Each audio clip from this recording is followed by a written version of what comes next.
नमस्कार दोस्तों, कैसे हैं आप सब लोग। उम्मीद है बहुत बढ़िया होंगे। मेरा नाम है शिवम और होम साइंस जंक्शन पर आप सभी का स्वागत है। तो आज की क्लास में हम फिर से करने वाले हैं डी ट्रिपल एस पी का एक और प्रीवियस ईयर पेपर का जनरल पार्ट, जो होने वाला है आपका D triple S P pump driver fitter का, जो हुआ था आपका 11 जुलाई 2023 को शिफ्ट 2 में। तो इसका जो रीजनिंग वाला पार्ट है उसको हमने स्टार्ट कर लिया था, कल शाम वाली क्लास में किया था, और मैथ्स वाले पार्ट को हम आज की क्लास में कवर करेंगे। 20-20 क्वेश्चन आए थे मैथ्स के भी और रीजनिंग के। तो चलिए आज की अपनी क्लास को करते हैं स्टार्ट। और अगर आपको इस क्लास का पीडीएफ चाहिए तो वो मिल जाएगा Telegram channel paper 1 by Shivam Chauhan पर। तो चलिए अपनी क्लास को करते हैं स्टार्ट। क्वेश्चन नंबर 1 आपके सामने है। क्वेश्चन नंबर 1 है, the sum of two numbers is 720 and their greatest common factor is 48। What are the pairs that can be made of these numbers. तो दो संख्याओं का योग कितना दे रखा है 720, और उनका महत्तम समावर्तक कितना दे रखा है 48। इन संख्याओं से ऐसे कितने जोड़े बनाए जा सकते हैं ये आपको बताना है। तो हम मान लेते हैं कि दो संख्याएं क्या हैं, एक है 48x और दूसरी है 48y। अपनी तरफ से मान लो कि एक संख्या हमने मान ली, एक है 48x और दूसरी है आपकी 48/, 48। क्योंकि आपका महत्तम समावर्तक था 48, इसलिए हमने एक संख्या मान ली 48x और दूसरी मान ली 48/। अब क्वेश्चन के अकॉर्डिंग दो संख्याओं का योग कितना दे रखा है 720, मतलब 48x प्लस 48/। इसकी वैल्यू कितनी दे रखी है आपको, ये दे रखी है 700। तो यहाँ से क्या कॉमन आ जाएगा 48। अगर हम 48 कॉमन ले लेंगे तो क्या आ जाएगा x प्लस वाई, और इसकी वैल्यू कितनी आएगी 720। अब 48 से 720 कितनी बार चला जाएगा, तो 12 चौक 48 और 12 छंग 72, 60, और 4 से 60 चला जाएगा 15 बार। तो x प्लस बाई की वैल्यू कितनी आ गई आपके पास 15। ये आपकी वैल्यू आ गई x प्लस बाई की। अब हमें जो है ऐसे जोड़े बताने हैं, है ना। तो जोड़े क्या क्या बन सकते हैं, जो x प्लस बाई को अगर हम जोड़ दें तो 15 आए, और उसमें कोई भी संख्या कॉमन नहीं होनी चाहिए, है ना। इस बात का आपको ध्यान रखना है, ये कोई भी संख्या उनमें कॉमन नहीं होनी चाहिए। तो पहला जोड़ा क्या हो जाएगा अभी, पहला हो जाएगा 1 प्लस 14, 1 और 14। अगर हम x की वैल्यू को 1 रख लें और y की 14, तो 1 प्लस 14 15।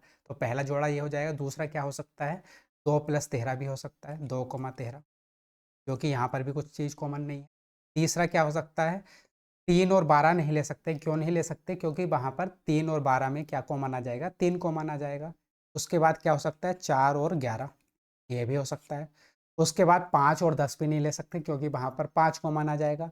उसके बाद 6 और 9 भी नहीं ले सकते। क्यों, क्योंकि उनमें भी 3 कॉमन आ जाएगा। उसके बाद क्या हो जाएगा 7,8, ये हो सकता है। तो ऐसे केवल कितने जोड़े संभव हैं, 4 जोड़े। एक तो 1 और 14, दूसरा 2 और 13, तीसरा 4 और 11, और चौथा 7 और 8। तो केवल 4 जोड़े बनाए जा सकते हैं, इसलिए सेकंड वाला ऑप्शन हो जाएगा आपका करेक्ट ऑप्शन। चलिए आगे चलते हैं। Question number 2। क्वेश्चन नंबर 2 है भाई, the ratio of three numbers is 4:5:7 if their product is 3780, then what is the sum of the three numbers. तो तीन संख्याओं का अनुपात दे रखा है आपको 4:5:7, और उनका गुणनफल भी दे रखा है 3780। आपको तीनों संख्याओं का योग बताना है। तो हम मान लेते हैं कि भाई तीन संख्याएं क्या हैं, पहली है 4x, दूसरी है 5x, और तीसरी है 7x। तो ये हमने संख्याएं मान ली कि 4x, 5x और 7x है। अब उन तीनों संख्याओं का गुणनफल दे रखा है 3780। तो कहने का मतलब ये है 4x गुणा 5x गुणा 7x। इसकी वैल्यू आपको क्या दे रखी है, ये दे रखी है 3780। तो भाई अगर आप 7 से इसको काटेंगे तो कितनी बार चला जाएगा, 7 पंजे 35, बचा 2, 7 चौक 28, 540। उसके बाद 4 की 5 से गुणा करोगे हो जाएगा 20। तो 1 जीरो से 1 जीरो कैंसिल, और 2 से ये कितनी बार चला जाएगा, 2 दूनी 4, 2 सत्ते 14, 27 बार। और ये था आपका पास बचा क्या, x गुणा x गुणा x। तो x की अगर 3 बार गुणा करोगे तो क्या हो जाएगा एक्स क्यूब। तो एक्स क्यूब की वैल्यू कितनी आ जाएगी 27। और अगर आप यहाँ से x की वैल्यू निकालना चाहें तो वो कितनी आ जाएगी, वो आ जाएगी 3। तो x की वैल्यू हमारे पास आ गई यहाँ से। अब हमें तीनों संख्याओं का योग बताना है, और तीन संख्याएं हैं क्या क्या, 4x, 5x और 7x। तो 4x plus 5x plus 7x, इसका हमें योग बताना है। तो 4 प्लस 9 5 9, 9 प्लस 7 16, तो ये आ जाएगा 16x। तो 16x की वैल्यू बतानी है। x की वैल्यू हमारे पास क्या है 3, तो ये कितना हो जाएगा 16 गुणा 3, और 16 गुणा 3 होता है 48। तो हमारे पास तीनों संख्याओं का योग कितना आ गया 48 आ जाएगा, इसलिए फोर्थ वाला ऑप्शन हो जाएगा आपका करेक्ट ऑप्शन। चलिए आगे चलते हैं क्वेश्चन नंबर 3। क्वेश्चन नंबर 3 है, दो संख्याओं का योग 8 है और उनके वर्गों का योग 50 है, बड़ी संख्या क्या होगी। समझ गए ना क्वेश्चन को, कि दो संख्याओं का योग, हम मान लेते हैं कि संख्याएं क्या है, एक x है और दूसरी है y। तो x और y का जो योग है वो कितना दे रखा है आपको 8, और उनके वर्गों का योग मतलब X square plus Y square, इसकी वैल्यू दे रखी है आप 50, है ना। तो आपको बड़ी वाली संख्या इसमें से बतानी है। तो इस क्वेश्चन को करने के लिए आपके पास दो तरीके हैं। अब सोचना आपको है कि कौन से तरीके से करेंगे। एक तो तरीका है कि बेसिक, जो इसका बेसिक मेथड होता है, बेसिक तरीके में चले जाइए कि एक्स प्लस वाई का होल स्क्वायर करोगे, X square plus Y square plus 2xy, इस तरह से आप बेसिक तरीके से क्वेश्चन को सोल्व करोगे। या फिर दूसरा आपका तरीका क्या हो सकता है, जिसको आपको एग्जाम में अप्लाई करना है, जो अप्रोच आपको एग्जाम में लेनी है, कि आप थोड़ा सा दिमाग लगा के सोचें कि एक्स और वाई की ऐसी हम क्या वैल्यू लें जिससे कि अगर उन दोनों को जोड़ दें तो 8 आ जाए, और अगर उनके स्क्वायर को जोड़ दें तो कितना आ जाए 50 आ जाए। तो अगर आप थोड़ा भी दिमाग लगा के सोचोगे तो बड़ी आसानी से आपको दो संख्याएं मिल जाएंगी, 1 और 7। तो अगर x की वैल्यू को आप 1 ले लें और y की वैल्यू को 7 ले लें, तो 1 प्लस 7 कितना हो जाएगा 8। ऐसे ही x की जगह अगर आप 1 रखेंगे तो 1 का स्क्वायर, प्लस y की जगह 7 रखेंगे तो 7 का स्क्वायर।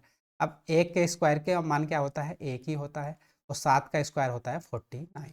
अब अगर आप 1 प्लस 49 को जोड़ दें तब भी आपको क्या मिल जाएगा 50। तो वो वैल्यू क्या होंगी 1 और 7 होंगी, है ना। और हमें क्या बताना था, बड़ी संख्या बतानी थी। तो 1 और 7 में बड़ी संख्या क्या है 7 ही है, इसलिए आपका फर्स्ट वाला ऑप्शन हो जाएगा करेक्ट ऑप्शन। अब आप सोच रहे होंगे कि हमने x की वैल्यू को लिया है 1 और y की वैल्यू को लिया है 7, क्या हम ऐसा नहीं कर सकते कि x की वैल्यू को 7 लें और y की वैल्यू को क्या ले लें 1 ले लें। बिल्कुल कर सकते हैं, चाहे आप x की वैल्यू को 1 लें और चाहे x की वैल्यू को 7 लें। ऐसे ही चाहे आप y की वैल्यू को 7 लें या फिर y की वैल्यू को 1 लें, बात सेम ही रहेगी, आपका जो आंसर आएगा सेम ही आएगा, है ना। तब भी आपको क्या बतानी है, बड़ी संख्या बतानी है, तब भी 1 और 7 में बड़ी संख्या क्या हो जाएगी 7 ही हो जाएगी। तो इसलिए फर्स्ट ऑप्शन हो जाएगा आपका करेक्ट ऑप्शन। तो इस तरह के क्वेश्चन में आपको जो है इस तरह की अप्रोच लेनी है एग्जाम में, जिससे कि आप अपना जो है टाइम बचा पाएँ। तो चलिए आगे चलते हैं क्वेश्चन नंबर 4 की तरफ। क्वेश्चन नंबर 4 है भाई, इसको जो है सोल्व करना है। अंडर रूट 8x प्लस 8 बराबर 8, तो x का मान क्या होगा, इसको आपको सोल्व करना है। तो अगर आप दोनों तरफ का स्क्वायर कर दें, होल स्क्वायर कर दें, तब जो है आप इसको सोल्व कर लेंगे आसानी से। तो अगर अंडर रूट का स्क्वायर करते हैं तो क्या होता है, अंडर रूट हट जाता है। जैसे ये है अंडर रूट 8x प्लस 8 है, अगर आप इसका स्क्वायर कर देंगे तो क्या आ जाएगा आपके पास, ये आ जाएगा 8x प्लस 8। ये जो अंडर रूट है ये हट जाएगा, बराबर जब इधर का आप 8 का स्क्वायर करोगे तो 8 का स्क्वायर कितना होता है 64। अब यह कितना हो जाएगा 8x बराबर 64 माइनस के 8, तो 8x बराबर 64 में से 8 माइनस करोगे आ जाएगा 56, और x की वैल्यू 8 सत्ते 56। तो x की वैल्यू कितनी आ जाएगी आपके पास 7, और आपको x का ही मान जो है बताना था। तो x का मान कितना आ गया 7, इसलिए थर्ड वाला ऑप्शन हो जाएगा आपका करेक्ट ऑप्शन। चलिए next question number 5। Question number 5 है भाई, अंडर रूट 1 प्लस 49/576 बराबर 1 प्लस ए अपॉन 24, तो ए स्क्वायर का हमें मान बताना है। तो सबसे पहले तो हम इस अंडर रूट वाले पार्ट को सोल्व कर लेते हैं, क्योंकि यही आपको परेशानी देता है अंडर रूट वाला पार्ट। तो सबसे पहले हम इसको सोल्व कर लेते हैं। ये क्या है भाई, 1 प्लस 49/576, और ये सब किसके अंदर है, अंडर रूट के अंदर। तो जब आप इसको सॉल्व करोगे, जब आप 576 एलसीएम लोगे तो कितना आ जाएगा 576, ये आ जाएगा 576 प्लस 49, ऊपर कितना आ जाएगा 576 प्लस के 49। तो 576 में 49 जोड़ोगे तो कितना आ जाएगा 625, और नीचे कितना है 576। और ये सब कहानी किसके अंदर चल रही है, अंडर रूट के अंदर, है ना। ये सब अंडर रूट के अंदर ही है। अब जब आप 625 और 576 ये अंडर रूट के अंदर हैं, जब ये बाहर आएंगे तो क्या हो जाएगा 25 बटे 24। ऐसा क्यों हुआ भाई?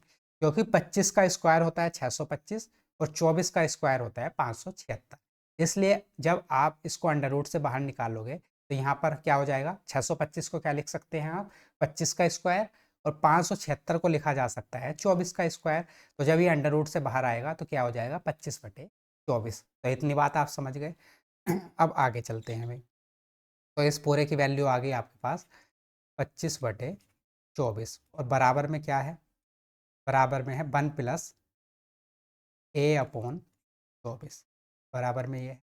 अब आप यहाँ पर भी, इधर भी जो है 24 का एलसीएम ले लेंगे तो कितना आ जाएगा, ये आ जाएगा 24+a/24। तो ये 24 से 24 कैंसिल आउट हो जाएगा, बचेगा क्या, बचेगा आपके पास ये 25 + 24 + k। अब ये 24 इधर जाके हो जाएगा माइनस का, तो ए की वैल्यू कितनी आ जाएगी आपके पास, 1। तो यहाँ से हमने ए की वैल्यू निकाल ली। हमें बताना क्या था, ए स्क्वायर की वैल्यू। तो अगर ए की वैल्यू 1 है तो ए स्क्वायर का मान क्या हो जाएगा, 1 का स्क्वायर, और 1 का स्क्वायर कितना, तो ए स्क्वायर की भी वैल्यू आपके पास आ जाएगी 1। इसलिए थर्ड वाला ऑप्शन हो जाएगा आपका करेक्ट ऑप्शन। चलिए आगे चलते हैं, क्वेश्चन नंबर 6। क्वेश्चन नंबर 6 है भाई, calculate the simple interest on ₹1500 for 8 years at the rate of 12% per annum. तो 1500 रुपये पर 12% प्रति वर्ष की दर से 8 वर्षों के लिए साधारण ब्याज की आपको गणना करनी है। साधारण ब्याज आपको बताना है। तो क्या करना है, सीधे सीधे आपको फॉर्मूला लगाना है साधारण ब्याज का, और उससे आपका आंसर आ जाएगा। साधारण ब्याज का फॉर्मूला क्या होता है, ये होता है मूलधन। मूलधन कितना है, 1500 रुपये, गुणा दर, दर कितनी है 12% वार्षिक, गुणा समय, समय कितना है 8 वर्ष, बटे। तो अब आप इसको सोल्व कर लेंगे, 2 जीरो से 2 जीरो कैंसिल आउट हो जाएंगे, और ये कितना हो जाएगा 12×8 = 96। तो 96 की 15 से गुणा कर दोगे, तो 96 को अगर आप 15 से गुणा करोगे तो कितना आएगा, 15×6 = 90, बचेगा 9, 15×9 = 135, 135 और 9 हो जाएगा 144। तो कितना आ जाएगा 1440। तो 8 वर्षों के लिए साधारण ब्याज कितना आ गया, सिंपल इंटरेस्ट आ गया आपके पास 1440 रुपये। तो कौन सा ऑप्शन हो जाएगा, सेकंड ऑप्शन हो जाएगा आपका करेक्ट ऑप्शन। चलिए आगे बढ़ेंगे, क्वेश्चन नंबर 7। क्वेश्चन नंबर 7 है भाई, 12,000 रुपये की राशि साधारण ब्याज की एक योजना में निवेश की जाती है। यदि योजना में ब्याज की दर 40% प्रति वर्ष है, यदि प्राप्त ब्याज 2400 रुपये है, तो राशि कितने महीनों के लिए निवेश की गई थी, ये आपको बताना है। समय आपको निकालना है महीनों में, है ना। तो यहाँ पर भी आपको क्या काम करना है, सीधे सीधे साधारण ब्याज सिंपल इंटरेस्ट का फॉर्मूला लगाना है, और उसमें वैल्यू को आपको रख देना है। तो साधारण ब्याज बराबर होता है, तो साधारण ब्याज आपको दे रखा है 2400 रुपये। तो 2400 बराबर मूलधन कितना है 12,000 रुपये, दर कितनी है भाई 40% वार्षिक, समय आपको निकालना है बटे 100, और समय किस में निकालना है, महीनों में। तो आपको फिर 12 से भी गुणा करनी पड़ेगी। अगर साल की बात होती तब आप 12 से गुणा नहीं करते, लेकिन जहाँ भी महीने की बात आती है तब आपको नीचे 12 से गुणा करनी पड़ती है। तो 2 जीरो से दिए, ये वाले 2 जीरो कैंसिल आउट हो जाएंगे, और इस 1 जीरो से 1 जीरो ये, और 1 जीरो से, और ये जो नीचे 12 है इससे 12 पूरा कैंसिल आउट हो जाएगा। तो अब आपके पास क्या बचा, 24 बराबर ये 4 है, तो 4 से 24 कितनी बार चला जाएगा, तो टी की वैल्यू कितनी आ गई आपके पास 6। तो कहने का मतलब ये है, जो समय आया वो कितना आया, 6 महीने।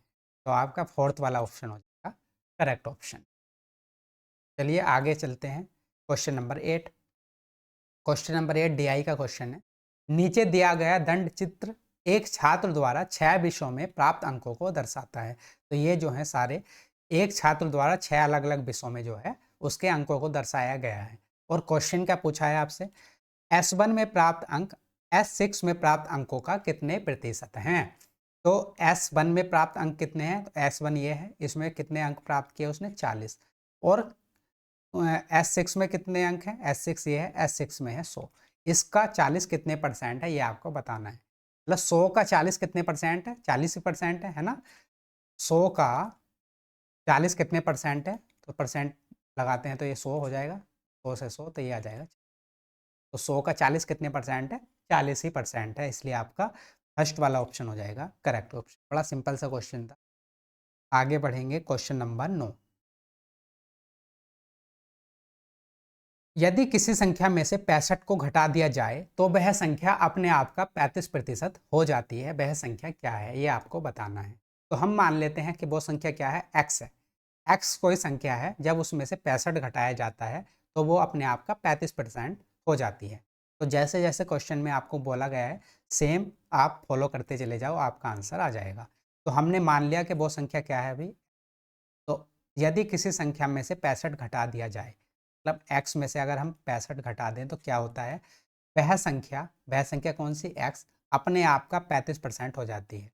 कितने परसेंट हो जाती है, 35%। परसेंट को हटाते हैं तो नीचे आ जाता है। तो ये अब आपको इसको सॉल्व कर लेना है। तो 5 से 35 चला जाएगा 7 बार और ये चला जाएगा बार। और 20 के अगर आप इधर गुणा कर दोगे तो 20 की x से गुणा करोगे कितना आ जाएगा, 20x माइनस के 65 और इसकी गुणा हो जाएगी 20 से, बराबर कितना हो जाएगा, x गुणा 7, 7 है। अब ये 20x है और ये है 7x। 7x इधर का वो अगर इधर आएगा तो क्या हो जाएगा माइनस का। तो 20 में से 7x माइनस करोगे तो कितना बचेगा आपके पास, 13x बराबर। ये माइनस का है, इधर इधर जाके किसका हो जाएगा, प्लस का हो जाएगा। तो ये हो जाएगा 65 गुणा 20। अब 13 से 65 कितनी बार चला जाएगा, 5 बार। तो x का मान क्या आ जाएगा आपके पास, 5 गुणा के 20, या फिर x बराबर 20 पंजे। तो x की वैल्यू कितनी आ गई आपके पास, 100 आ गई, 100 आ गई। तो वो संख्या क्या है, वह संख्या है 100। इसलिए थर्ड वाला ऑप्शन हो जाएगा आपका करेक्ट ऑप्शन। आगे क्वेश्चन नंबर 10। क्वेश्चन नंबर 10 है, Rohit bought 80 chairs all at the same cost price. He sold 30 chairs at a profit of 10%, 20 chairs at a profit of 20%, and the rest at the cost price. If he had sold all of them at a profit of 10%, he would have earned 96 rupees more. What is the cost price of each chair? तो question आप समझ में आ गया कि जो है रोहित ने 80 कुर्सियां खरीदी और सभी का जो है लागत मूल्य क्या था, बराबर ही था, है ना। उसने जो है 30 जो कुर्सियां हैं उसको 10% के लाभ पर बेच दिया, 20 कुर्सियों को 20% के लाभ पर बेच दिया, और बची हुई जो कुर्सियां हैं उन्हें उसने जो है कॉस्ट प्राइस पर ही बेच दिया, लागत मूल्य पर ही बेच दिया। मतलब ना तो उन पर उसे प्रॉफिट हुआ ना उसको हानि हुई। अब दूसरी कंडीशन क्या दे रखी है, अगर उसने सभी की सभी 80 कुर्सियों को 10% के प्रॉफिट पर बेचा होता तो उसे कितने रुपए ज़्यादा मिलते, 96 रुपये। तो उसे 96 रुपये यहाँ जाएगा ज़्यादा या फिर अधिक, तो उसको क्या होता है, 96 रुपये अधिक मिलते। प्रत्येक कुर्सी का लागत मूल्य हमको बताना है। तो चलिए क्वेश्चन को करते हैं। 80 कुर्सियाँ थी टोटल, 30 कुर्सियों को उसने कितने परसेंट के प्रॉफिट पर बेच दिया, 10%। तो मतलब अगर एक कुर्सी को 10% के प्रॉफिट पर बेचेगा तो कितने का लाभ होगा, 10% का। लेकिन अगर 30 कुर्सियों को 10% के प्रॉफिट पर बेचेगा तो कितने का लाभ हो जाएगा, 300% का। उसके बाद 20 कुर्सियों को कितने परसेंट के प्रॉफिट पर बेचता है, 20% के। तो 20 कुर्सियों को 20% के प्रॉफिट पर बेचेगा तो कितने का लाभ हो जाएगा, ये लाभ हो जाएगा उसे 400% का। तो कितनी कुर्सियाँ होगी, 30 कुर्सियाँ ये और 20 कुर्सियाँ ये, 50 कुर्सियाँ हो गई। लेकिन टोटल कुर्सियाँ थी कितनी, 80। बची कितनी है, 80 में से 50 माइनस करोगे तो 30 कुर्सियाँ और बची। और उसको ना तो उसने प्रॉफिट पर बेचा ना उसको हानि पर बेचा, तो यहाँ पर उसे 0% का जो है प्रॉफिट हुआ, है ना। तो टोटल मिला के 80 कुर्सियाँ बेचने पर उसे कितने का प्रॉफिट हुआ, 300% का ये और प्लस 400% का ये, तो उसको टोटल प्रॉफिट हुआ 700% का, है ना। 700% का प्रॉफिट हो गया। अब क्वेश्चन में दूसरी कंडीशन दे रखी है, अगर उसने ये 80 जो कुर्सियाँ थी सभी को 10% के प्रॉफिट पर बेचा होता, तो अगर 80 कुर्सियों को 10% के प्रॉफिट पर बेचेंगे तो कितने का लाभ हो जाएगा, ये हो जाएगा 800% का लाभ, है ना। 80 कुर्सियों को अगर 10% के प्रॉफिट पर बेचोगे तो 800% का लाभ होगा। तो पहले तो हो रहा था हमें 700% का लाभ, लेकिन अब हो रहा है 800% का लाभ। कितने का अंतर आ रहा है, 100% का। और 100% का जो अंतर है इसकी वैल्यू कितनी दे रखी है आपको, 96। तो 100% की वैल्यू आपको दे रहे 96 रुपये, 96 रुपये, है ना। हमें क्या बताना है, प्रत्येक कुर्सी का लागत मूल्य बताना है। मतलब लागत मूल्य क्या होता है, 100% की वैल्यू होती है, लागत मूल्य होता है 100% ही होता है। तो प्रत्येक कुर्सी का लागत मूल्य भी कितना हो जाएगा, 96 रुपये। CP हो जाएगा 96 रुपये और यही हमें बताना है। तो आपका फोर्थ वाला ऑप्शन हो जाएगा करेक्ट ऑप्शन। उम्मीद है आप इस क्वेश्चन को समझ पाए होंगे। तो ये 10 क्वेश्चन हमने कर लिए भाई DSSS पंप ड्राइवर फिटर के, जो हुआ था आपका 11 जुलाई 2023 को। इसके 10 क्वेश्चन और बचे हुए हैं, क्योंकि आपको पता ही है कि जनरल सेक्शन में मैथ्स के भी 20 क्वेश्चन आते हैं और रीजनिंग के भी 20 क्वेश्चन आते हैं। तो इसके भी हमने 10 क्वेश्चन कर लिए, 10 क्वेश्चन बचे हुए हैं। और जो रीजनिंग वाला पार्ट है उसके भी कल हमने 10 क्वेश्चन कर लिए थे, 10 क्वेश्चन उसके भी बचे हुए हैं। तो उसको हम आज शाम जो 9 बजे क्लास होगी रीजनिंग की, उसमें कंप्लीट कर लेंगे। और ये जो मैथ्स के 10 क्वेश्चन बचे हुए हैं, इसको हम कल कंप्लीट कर लेंगे। उसके बाद एक नया पेपर हम स्टार्ट करेंगे। तो अगर आपको इस क्लास की पीडीएफ चाहिए, आपको क्वेश्चन की प्रैक्टिस करनी है मैथ्स और रीजनिंग के प्रीवियस ईयर, तो वो आपको कहाँ पर मिल जाएंगे? वो मिल जाएंगे Telegram channel paper 1 by Shivam Chauhan पर। तो अगर आपको क्लास अच्छी लगी है तो लाइक कर देना, शेयर कर देना। मिलते हैं शाम को रीजनिंग की क्लास में, तब तक के लिए नमस्कार, धन्यवाद।